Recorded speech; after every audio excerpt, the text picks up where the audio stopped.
Hello నమస్కారం అండి. నా పేరు నరసింహశాస్త్రి. ఈరోజు నేను మీతోటి ఈ వీడియో ద్వారా కొన్ని విషయాలను చర్చిస్తున్నాను. అవే ఆరోగ్యానికి సంబంధించిన విషయాలు, ఆరోగ్య నియమాలు. మనం ఈరోజు సోషల్ మీడియాలో చూస్తున్నాం. చాలామంది డాక్టర్లు, హెల్త్ ప్రాక్టీషనర్స్, లేకపోతే న్యూట్రిషనిస్టులు వారు అనేక రకాలైన ఆరోగ్య సమస్యల్ని చర్చించడం, వాటికి సంబంధించి కొన్ని సూచనలు చేయడం జరుగుతుంది. కానీ ఒకరు చెప్పిన విషయానికి మరొకరు చెప్పిన విషయం పూర్తి భిన్నంగా లేకపోతే పూర్తికి విరుద్ధంగా ఉంటుంది.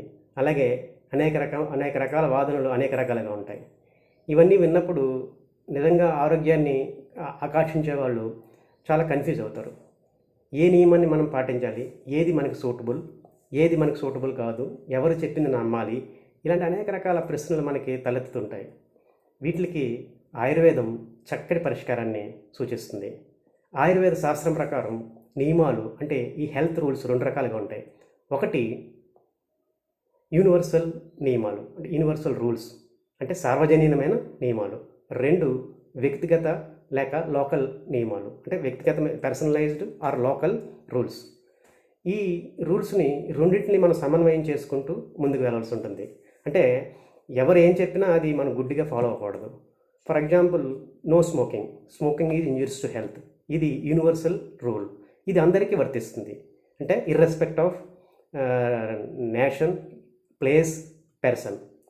అంటే ఇండియాలో ఉన్న వ్యక్తికైనా స్మోకింగ్ చేస్తే హెల్త్ పాడవుతుంది, అమెరికాలో ఉన్న వ్యక్తికైనా స్మోకింగ్ చేస్తే హెల్త్ పాడవుతుంది. అలాగే ఆల్కహాల్ డ్రింకింగ్, ఇది కూడా యూనివర్సల్ రూల్, ఎవరికైనా అది అనారోగ్యకరమైంది. అలాగే eating oily food, fried items, ఇది ఇండియాలో ఉన్న వాళ్ళకైనా హాని కలిగిస్తుంది, ఫారిన్ కంట్రీలో ఉన్న వాళ్ళకైనా హాని కలిగిస్తుంది. అలాగే ఎవరికైనా ఇది అనారోగ్యానికి కారణమవుతుంది.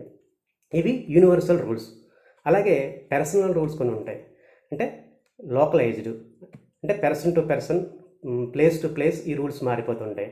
ఫర్ ఎగ్జాంపుల్, నేను వేరుశనగ ఎక్కువగా తింటాను, అది నా ఆరోగ్యానికి చాలా మంచిది. కానీ కొంతమంది ఈ పల్లీలు అంటే గ్రౌండ్ నట్స్ తింటే వాళ్ళకి ఎలర్జీలు ఏర్పడుతుంటాయి. అంటే ఈ పర్సన్ టు పర్సన్ ఈ నియమం మారిపోయింది. అంటే మన జనరల్గా అందరూ వేరుశనగ తినాలి అని చెప్పడానికి కొంచెం కష్టం. అంటే పర్సన్ టు పర్సన్ మారిపోతుంది. అలాగే సిట్రిక్ ఫ్రూట్స్ అంటే ఈ దానిమ్మ, బత్తాయి, కమలాలు ఇలాంటివి, ఇవి నేచురల్గా ఏంటంటే ఆరోగ్యానికి చాలా మంచివి. అంటే మనిషి యొక్క రెసిస్టెన్స్ పవర్ని పెంచుతుంది. కానీ కొంతమందికి ఇవి పడకపోవచ్చు. అవి తినడం వల్ల వాళ్ళకి స్మైల్ వెయిట్ అవ్వడం, జలుబు, ఇలాంటివన్నీ సమస్యలు ఏర్పడుతుంటాయి. అంటే ఈ ఫుడ్ పర్సన్ టు పర్సన్ మారిపోతుంది. అంటే మనం జనరల్గా ఇవే తినాలి, ఇలాగే ఉండాలి అని చెప్పడం కొన్నిసార్లు కష్టం అవుతుంది. అందుగురించి మనం ఏవి మన బాడీకి సూటబుల్, ఏవి తినడం వల్ల మన శరీరం ఆరోగ్యంగా ఉంటుంది అనేది మన బాడీ చెప్పిన విషయాన్ని మనం అబ్జర్వ్ చేస్తుండాలి. అంటే ఫర్ ఎగ్జాంపుల్, రైస్ మనం తింటున్నాం. రైస్ తింటున్నప్పుడు మన బాడీ ఎలా రెస్పాండ్ అవుతుంది, యాక్టివ్గా ఉంటుందా తినడం వల్ల ఏ సమస్యలు ఏర్పడుతున్నాయి, మన బాడీ నిర్మాణం ఎలా ఉంటుంది, ఇవన్నీ మనం అబ్జర్వ్ చేస్తూ దానికి తగ్గట్టుగా మనం ఆహారం తీసుకోవాలి. అలాగే మనం చేసే పనిని బట్టి, ఫర్ ఎగ్జాంపుల్ రైసే ఉంది, రైస్ చాలామందికి చాలా అవసరం. ముఖ్యంగా హార్డ్ వర్క్ చేసే వాళ్ళకి, లేబరల్ వర్క్ చేసే వాళ్ళకి రైస్ అనేది చాలా ఇంపార్టెంట్. వాళ్ళు ఎక్కువ తినాలి రైస్. అలాగే మనం అంటే కూర్చుని పని చేసే వాళ్ళకి రైస్ అంత అవసరం లేదు, వాళ్ళు కొద్దిగా తింటే సరిపోతుంది. అంటే మన బాడీ మనకు చెప్తుంది నువ్వు ఏది తినాలి, ఎంత తినాలి, ఎలా తినాలి, ఎప్పుడు తినాలి. అంటే మన బాడీ చెప్పిన ప్రకారం మనం మన యొక్క ఆరోగ్య విషయాల్ని మనం పాటించాలి. అంతేగాని జనరల్గా చెప్పిన విషయాల్ని కొన్నిసారి మనకి ఇబ్బంది అవ్వచ్చు.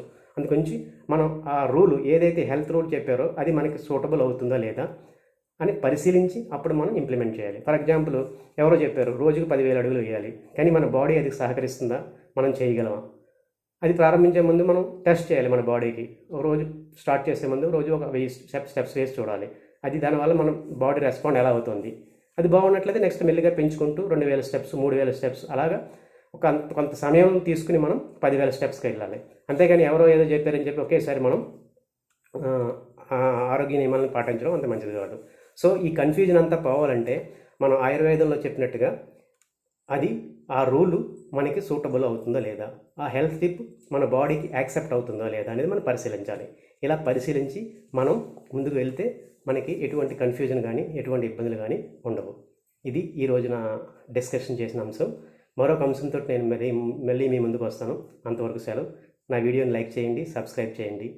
Thank you for watching.